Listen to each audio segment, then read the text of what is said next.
My love, this episode goes live on June 4th, 2020, on the heels of the murder of George Floyd amidst national protests around systemic racism in the U.S.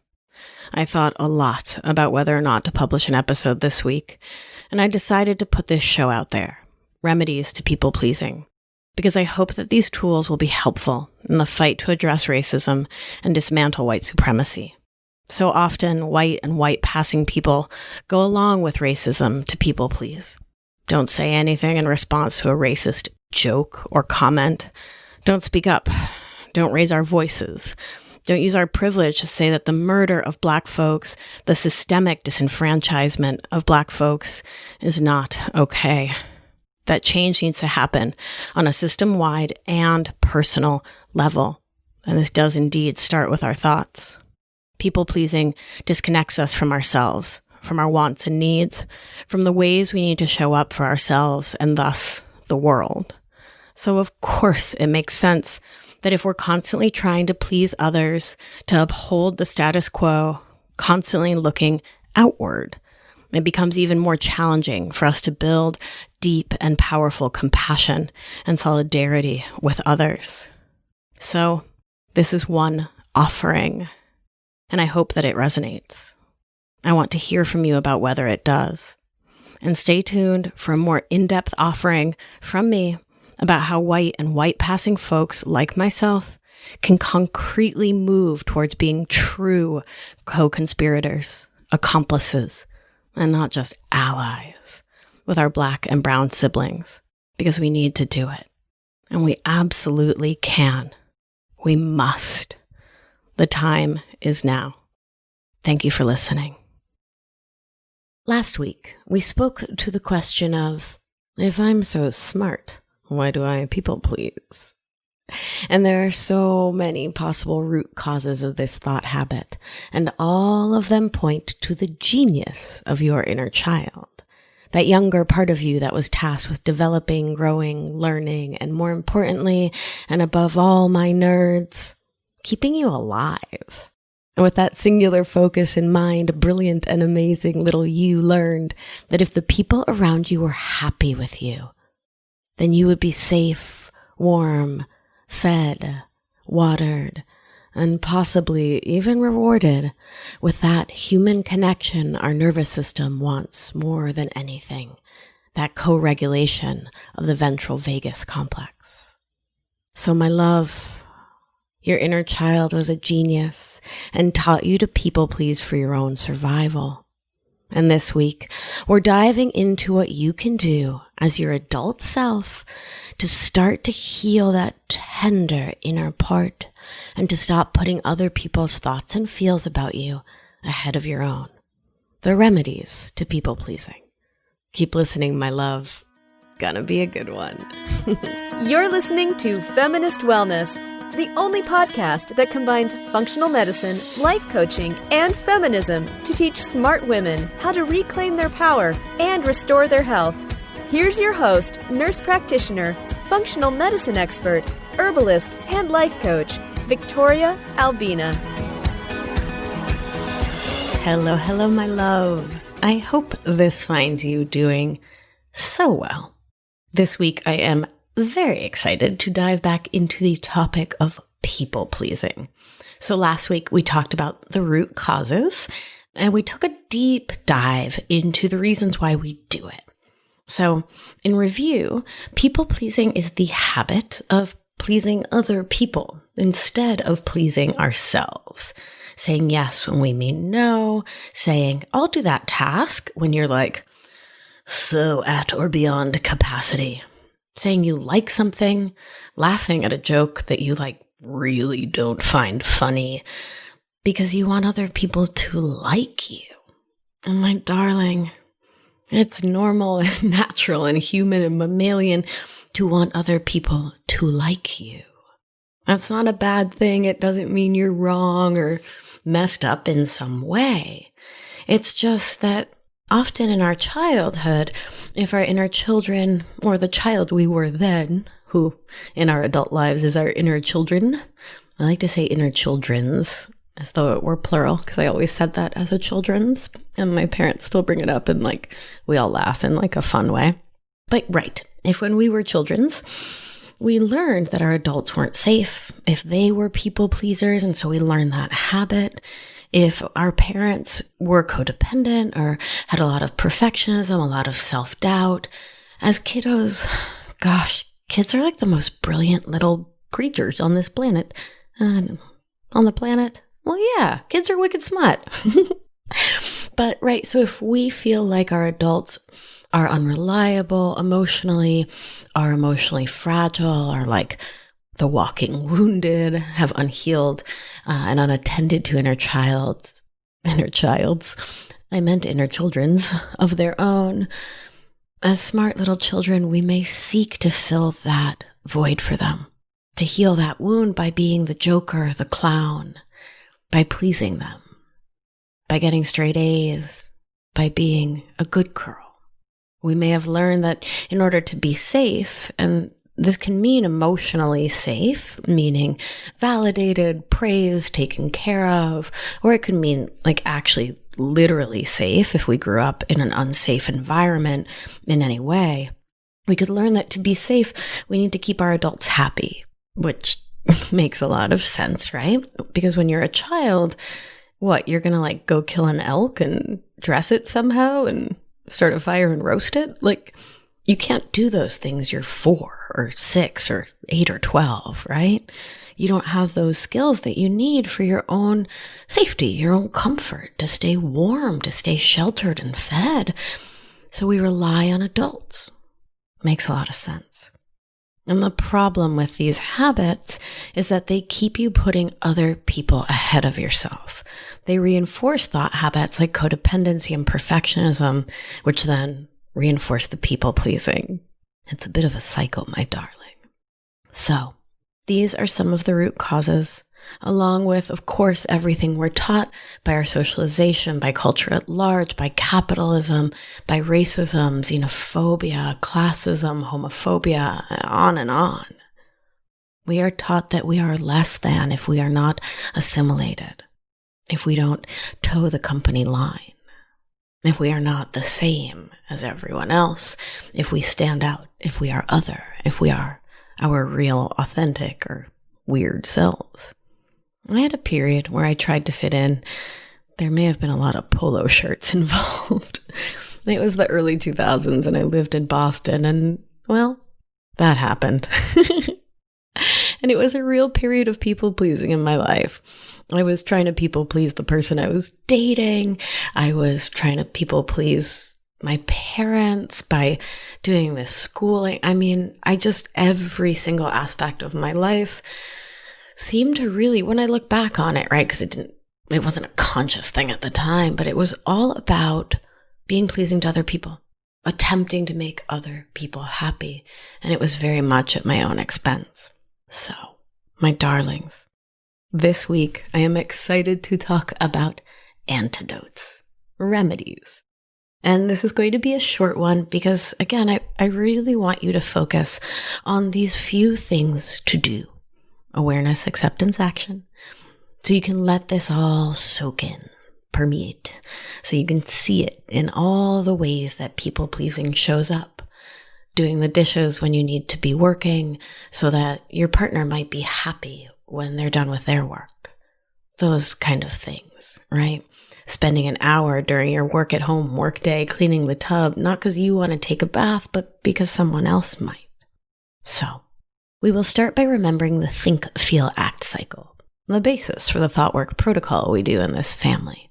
In our framework, we know that only you can create your thoughts, and other people create theirs.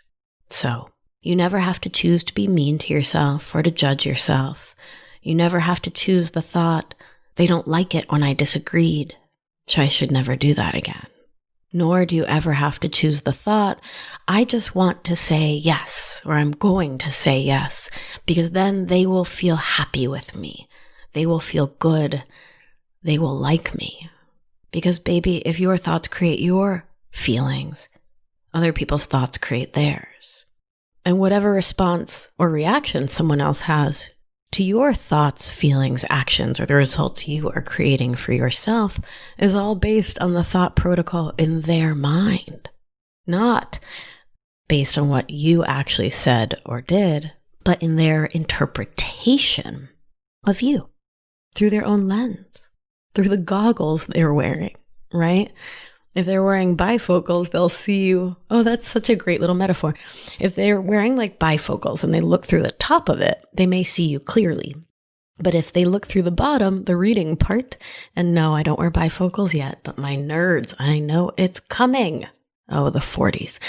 But, right, so if they look through the bottom, which is like the reading part for those of you who don't know what bifocals are, and if someone's looking at you through rose-colored glasses, they're going to see you in a positive light.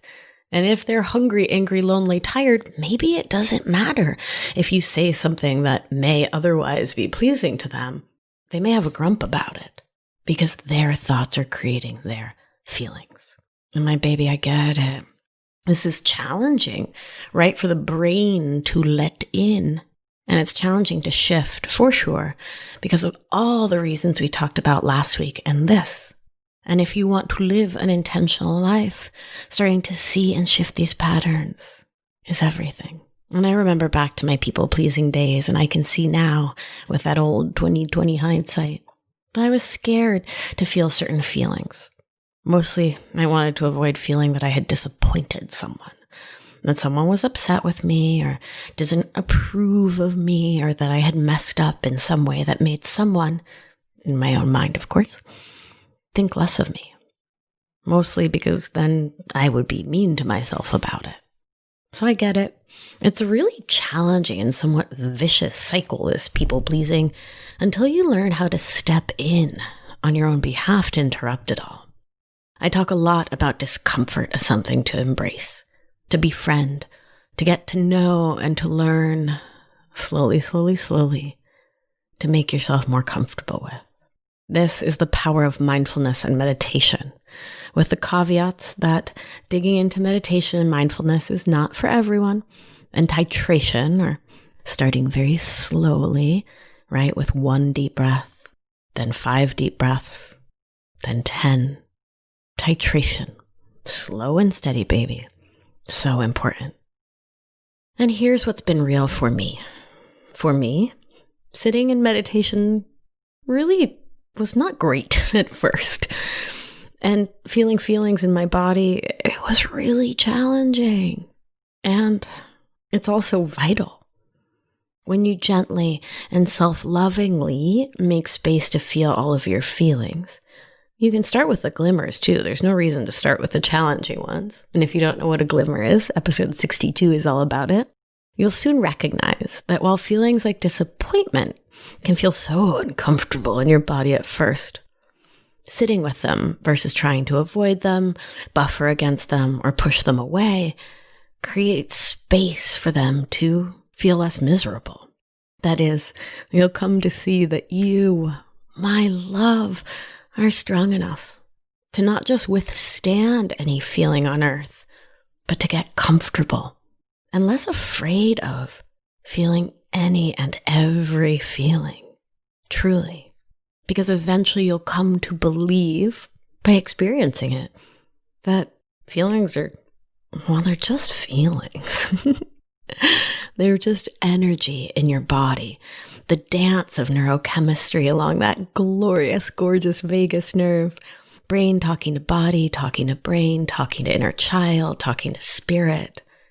My trauma taught me to try to keep everyone happy with me or else. And part of my healing work was to ask, okay, wait, what's that or else? And the voice I heard from deep within me, deep in my past, that inner child voice was, well, something very bad will happen. And that's just, as an adult, that's just not reason enough to put my own happiness at the end of the road, right? Because something bad would happen? No, baby. I get it. My inner child was thinking that. Totally understand why she was thinking that. Totally love her for trying to keep me safe. But as an adult in emotional adulthood, I've learned that it's totally okay if someone's mad at me. It's okay if someone is disappointed that I'm not rolling over and showing them my proverbial soft underbelly. It's okay. My being happy is more important than attempting to please others. This is vital. Me first, you second, with love. And what's not okay for me now is giving my power away.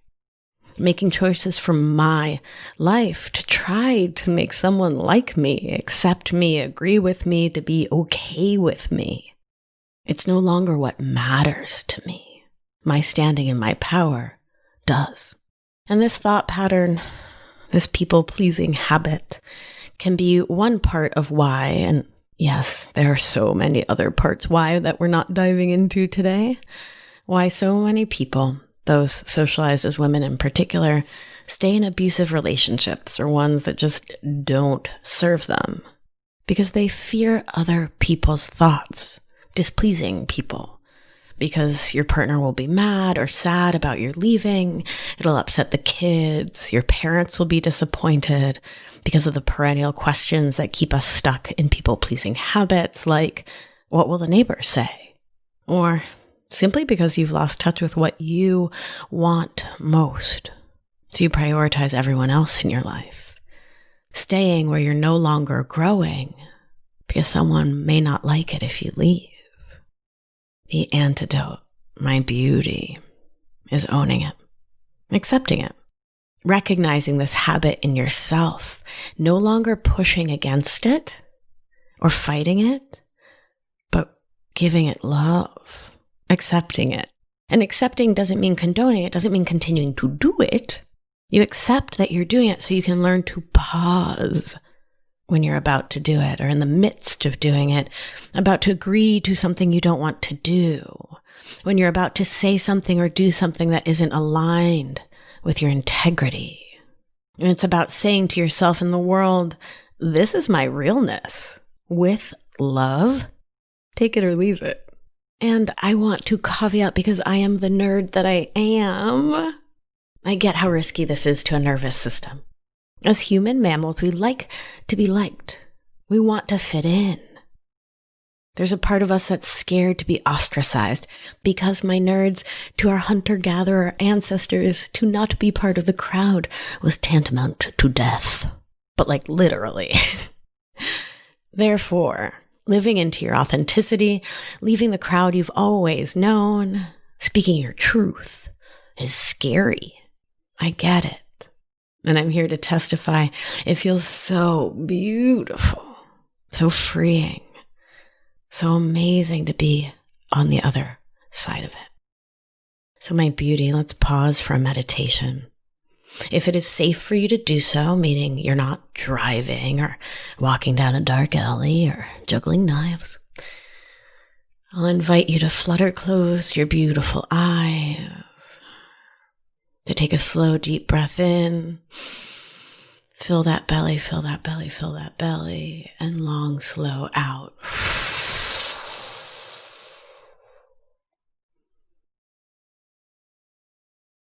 Feel your weight wherever you're sitting, standing, lying down. Feel your chair, the bed, the floor, the earth holding you up. And ground yourself downward. Feel your connection to Mother Earth, the sky above, the air that surrounds you. Know in this moment, perhaps with a hand on your heart, that your purpose on this planet is not to attempt to keep other people happy. That is not your job, my sweet one. Your job is to attend to yourself with your full mind, heart, body, spirit, soul. To reparent your perfect inner children on the daily. To show up for yourself with a full open heart and mind. To attend to you. To ask yourself, what is it that I want today? For me, on my own terms? How will I show up for me today? When you ask yourself this over and over, your brain, your body, your inner children, your spirit, you start to believe it. Start to believe that the most important thing for you to do is to show up for you, to attend to you, to love you up. And from that place of filling your own cup, you can be of service from the overflow. Not by giving away your last drop, attempting to please others. Fill your own cup, my beauty. Give from the overflow. Fill your own cup, my darling, and give from the overflow. Remember, my darling, you are no good to others if you have burned yourself down. Your last drop is of no service if it leaves you empty. Sink into that. Allow that to permeate every cell of your body. And know that you are not on this planet to please others, not to hide yourself, not to apologize for being your perfect you. You are here to live into your authenticity. That's it. With your beautiful eyes closed, hand on heart. Repeat after me if you are able. I love myself. I put me first. I know that I matter. I give from my overflow. Never my last drop. Take a deep breath in and long out and flutter open your beautiful eyes. Thank you for joining me in that, my darling. So beautiful to meditate with you. So my tender one, the work here is to slow down, to get in touch with your inner children, and to lovingly ask yourself, all the parts of you, what do I actually want here? What would actually make me happy if no one else and no one else's opinion was involved? Your brain's old habit may say, well, if dad, sister, mom, partner, boss, kiddo are happy, then, well, I guess I'll be happy. So ask yourself, when you're making a decision, and this can be a big decision or a small one, if I lived on a desert island, what would I want to do right now? Do I want to go out to tacos or to sushi? Oh, I should caveat. This island has a mall and lots of restaurants. And there's no COVID. So you're on this desert island and you can have anything you want. Cost isn't an issue. It's all available, like Fantasyland. Do you know what you want? When everything is available, do you know what you want? My darling, I want to invite you to learn about it. And if you're not used to doing this, to checking in with yourself, asking yourself what you want, and then having an open heart about like that it's okay to ask for it, to want it, to say, yeah, I want sushi and not tacos. It can be challenging to ask yourself and to hear it, right? To hear that voice within, and that's okay. It's just about practice and attunement, my love. And this beautiful Anais Nin quote comes to mind. And the day came when the risk to remain tight in a bud was more painful than the risk it took to blossom. My love, is it not time for you to blossom? To please yourself first? I think it is. And it's a risk well worth taking in service of your own most beautiful and intentional life. And with that, I thank you for listening in, for all the DMs and emails you send me telling me how the show has helped you. And actually this week, I got a handwritten card sent to my office from a listener. I want to thank you very much, Diane in Detroit. Really, my goodness. Thank you. I also want to thank you for all the reviews on Apple Podcasts that help to get the show to more people who need to blossom.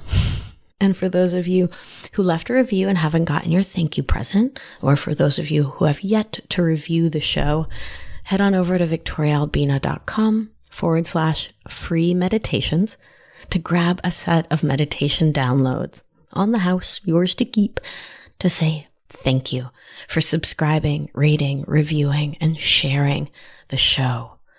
My greatest dream is that folks all over this country, all over the world, have access to these lessons. I feel so honored and lucky and privileged and blessed, like all of the words, to have had access to education and teaching and mentors. And, well, I just want to keep paying it forward. And your help helps. So thank you for sharing the show in all of the ways. Thank you for following me over on the social media at Victoria Albina Wellness. And my love, don't forget to get your presents. victoriaalbina.com/free meditations. All right, my darling. Let's take one more deep breath in and out.